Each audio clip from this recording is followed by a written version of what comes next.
All right, good Monday afternoon from over here. I thought before I have to really fully get to work for basically most of the rest of the day anyway, I figured it was high time. I know it's been a little while since I've really touched on this Summit series. I think I had to get away from it for a little while.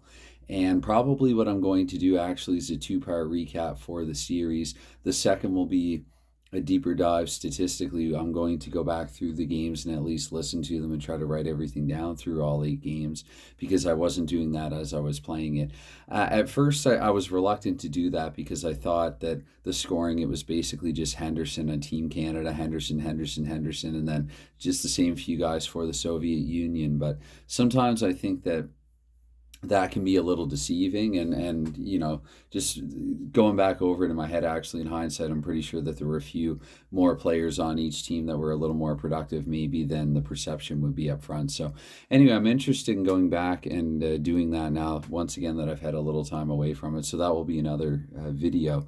What this one is more of a general overview, a look at it, and this in and of itself will be a two-part video because I'm going to do something else in this video as well a little later on here related to shootout hockey. But anyway, again, just up front, there you have it. It was 5 wins to 3, still fairly close to how it played out in actuality in the historical 1972 series when you really think about how close some of those games were, and Canada barely edged them 4-3-1. And in this one as well, I mean, Canada was 4 games to 3 for the Soviets after 7, and then it was tied after 2 periods. And again, and I have to be careful because I have some talking points actually in these. I've made some index cards here to talk about this. But once again, as had happened so many times in the series, in case I neglect to mention it later on, Russia just for whatever reason took over in period 3. That was really a storyline throughout this replay of the summit. So first of all, I have to say this. Congrats to the USSR. And I'm using my wife's, let's see here, might as well reach across and grab it, her rainbow artistic pencil that she doesn't use anymore, and so I kind of inherited it. So anyways, I will talk through these, so sorry if those cards are I don't know if you don't. I thought I like adding a little color like that. But anyway, congrats to the USSR once again. I think I did something like that after game 8 once they had won it, and I think I should do something a little more proper here like this, and then like this as well, and just say congratulations to the Soviet Union there for winning the series. I'm glad Canada made it close because after 5 games, to be quite honest, when the Soviets were up 4-1, I kind of didn't want to finish it. But then I realized as well, I mean, in real life, they were up 3-1-1 after 5 games, which is about as close to 4-1 as you can get with it not being 4 games to 1. So I kind of just had to suck it up and get through games 6-8. And actually, one thing that I didn't note here, I always have that funny feeling that I'm forgetting something. So superstitiously in games 6 and 7, I went back to the blue plaid fleece blanket that I like to put on this kind of ugly old desktop at times here. I went back to that for games 6, 7, and 8. I got a little superstitious, as good Canadian hockey fans do, and I really wanted to get Team Canada back in the series. Not even necessarily to win it, but just to make it close, competitive, and for me, interesting to play, and hopefully for you, interesting to watch. So, But I got away from superstition for game 8, so really it's my fault that Canada lost. I used this here thin, fine point, black, dry erase marker, which actually right now I don't even see within arm's reach. So it's probably back in its pencil case. But for games 6 and 7, I've been using thicker dry erase board markers. And for the 8th game, I reverted back to the thin one. And of course, Team Canada won games 6 and 7, and they lost game 8. So it could very well have been because of that. But anyway, I'm glad that Canada came back and made it close. But at the same time, I do think the right team won, because when Russia won, they won dominantly. And again, just the third periods were really the story of this replay of the series. And that's going to touch on something, so that's going to play into something that I'm going to talk about later on as well. But anyway, once again, congratulations to USSR. I do feel like that the right team got the win in this series. And I also want to point this out, though. Canada is gracious in defeat. And as much as obviously being Canada born and raised, I mean, I root for Canada in any international best on best competition like this was. And this was really the spawn of all that, really the beginning, the inception of, because really, before that it was like, well, it's their professionals against our amateurs, and we really realized from the 70s on forward. I mean, when you think of some of the series that would follow, like 1976, my father, for instance, very avid, long time, decades hockey fan, Team Canada follower, and everything. He talks about 76 actually being Team Canada's greatest team ever. To which I would counter, well, we needed overtime to beat Czechoslovakia in the final of that initial Canada Cup. So, I mean, as good as that Team Canada might have been, what does it say for the international competition then if our greatest team ever needed overtime to beat them? There were some really awesome Czechoslovakia and Russian teams in the 1970s and through the 80s as well. I mean, in the 87 Canada Cup, you had Gretzky and Mario Lemieux, right? Sharing a line.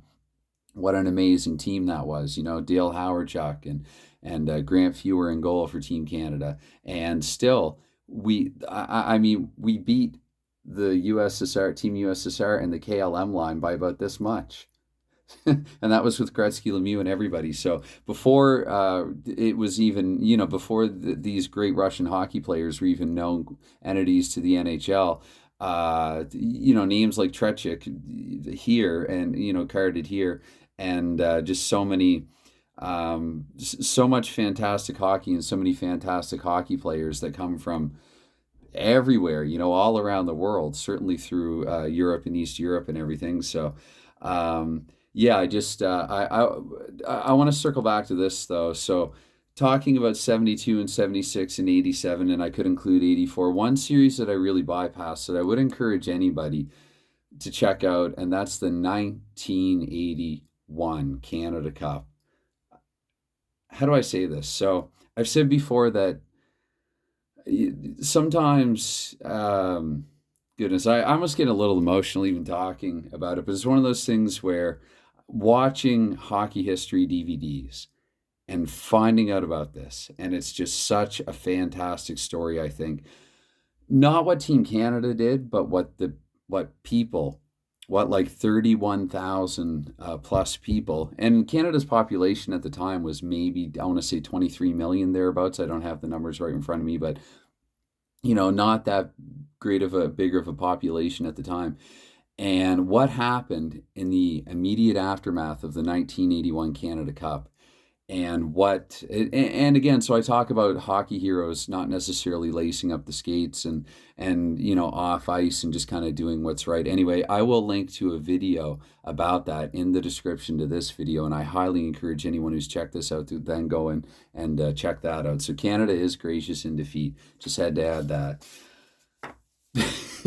Because I forgot the card number 5 was just to remind myself in case I couldn't remember evidently why I had made that card. So, oh dear, why do this if I can't make fun of myself sometimes? So, and if this were replayed 100 times, and this is really a shout out to Mark Miller, and I think I think that's another reason why originally I was a little reluctant to sort of go back and tabulate or tally the scores, and how many goals and points that each player and each team got. And maybe things will look a little lopsided and like unrealistic once I in fact go and do that. But I do have to add to that. I think if this were replayed 100 times, and I think this is true of Mark Miller and his cards, the shootout hockey game, and just hockey games in general. I think I had a great discussion with a designer actually of a game that I thoroughly enjoy. A discussion at length about this and how I think it's a little too easy and convenient basically for somebody to take a hockey game, replay it once or even 2 or 3 times, get a result that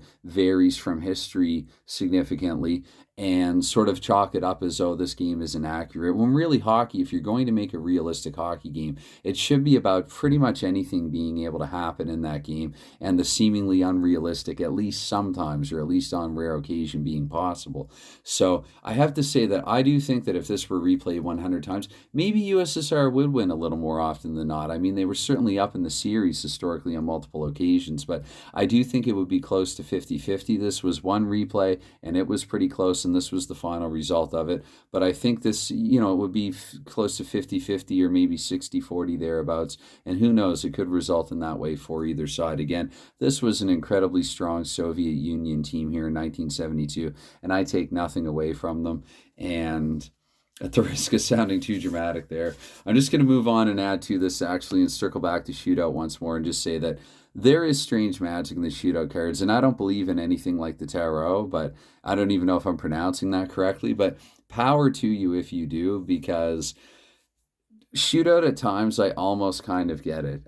When I go through the 100 facts, and I'm going to actually revert back to talking about Russia's third period. They were doing it in Canada, and they were also doing it in the USSR, when their scoring range would have been on the opposite side of that spectrum or whatever of 100. So it didn't really seem to matter where they were playing. The cards would always come up in their favor late in the game. And that's just really difficult to explain other than, to circle it back to something like this and consider it an endorsement of the shootout hockey game, that there just really is a strange voodoo-y kind of magic in the cards. And I think that's a good thing in every good way. And I really like it.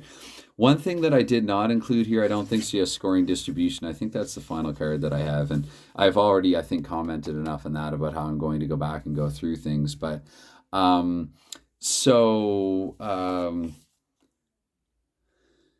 anyway, full disclosure, I just really hope that whatever I was about to say comes to me in the following video for this, because fair play to it. It's Monday afternoon here, and I'm in a noisy, city of 10 million-ish, if you're counting the surrounding area and everything. So I'm hearing noises here from the noise here inside and outside, because I have the window open, because it is it's warming up over here already anyway. So